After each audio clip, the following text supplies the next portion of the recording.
Hello दोस्तों, स्वागत है आप सबका best books to read channel पर। एक बार एक भूल भुलैया के पास दो चूहे स्निफ और स्करी और दो छोटे आदमी हेम और हॉ रहते थे। एक बार उन चारों को एक चीज स्टेशन सी पर बहुत सा चीज रखा हुआ मिल गया। इससे वे काफी खुश हो गए। उन्हें लगा कि यह चीज उनकी सारी जिंदगी के लिए काफी है और इसे खाकर वे मजे से जिंदगी गुजार सकते हैं। अब उन्हें इधर उधर भटकने की भी जरूरत नहीं थी। स्निफ और स्करी हर सुबह जल्दी उठते थे और स्टेशन सी पर जाकर चीज खाते थे। इसके अलावा वे भूल भुलैया के दूसरे भागों में भी घूमते रहते थे, पर हेम और हॉ लेट उठते थे। उन्हें लगता था कि चीज स्टेशन पर ही तो है, वहां से वो कहां जाने वाला है, आराम से जाकर खा लेंगे। इस मानसिकता के कारण वे बहुत सुस्त और आलसी हो गए थे। स्निफ और स्करी चीज पाकर खुश तो थे, पर वो हर सुबह चीज को चेक करते थे कि कितना चीज बाकी है। उन्होंने जल्दी ही समझ लिया कि चीज धीरे धीरे खत्म हो रहा है और एक दिन ये खत्म भी हो जाएगा। लेकिन हेम और हॉ ने कभी इस बात पर ध्यान नहीं दिया।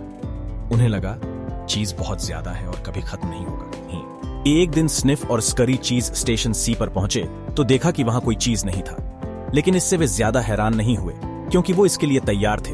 उन्होंने जरा भी समय बर्बाद नहीं किया और नया चीज स्टेशन ढूंढने निकल गए। लेकिन जब हेम और हॉ चीज स्टेशन सी पहुंचे तो उन्हें शॉक लग गया, क्योंकि चीज वहां नहीं था। हेम गुस्से से चिल्लाने लगा और बोला, ये चीज यहां से किसने हटा दिया?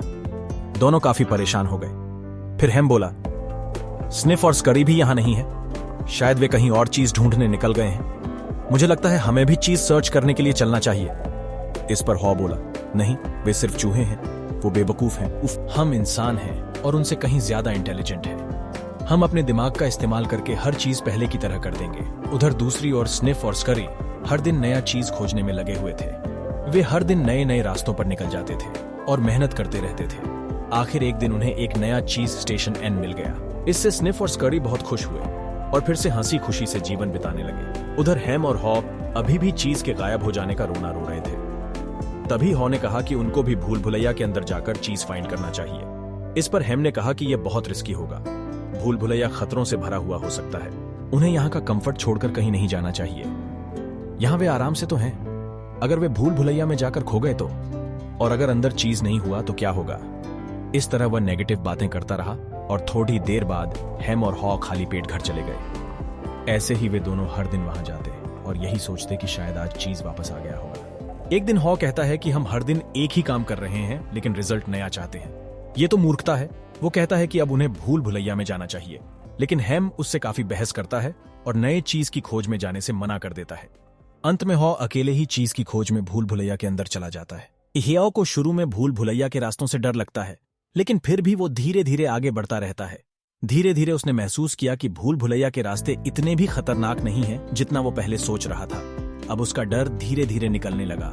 उसको सफर में नए नए अनुभव होने लगे।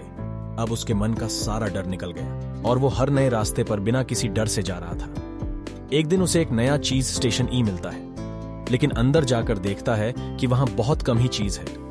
अब हॉ सोचता है कि काश वो पहले ही आ गया होता।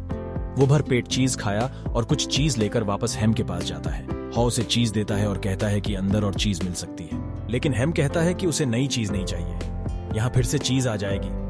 वो अब भी अपने कंफर्ट जोन से बाहर नहीं जाना चाहता था। इसके बाद हॉ फिर से नया चीज ढूंढने के लिए भूल भुलैया में चला जाता है। अपने पीछे वो निशान भी बना देता है ताकि कभी हेम आना चाहे तो आसानी से आ सके। इस तरह एक दिन हॉ को चीज स्टेशन एन मिल जाता है। वहां पर इतनी सारी चीज थी कि वो देखकर हैरान हो जाता है। उसने देखा स्निफ और स्करी भी पहले से ही वहां थे।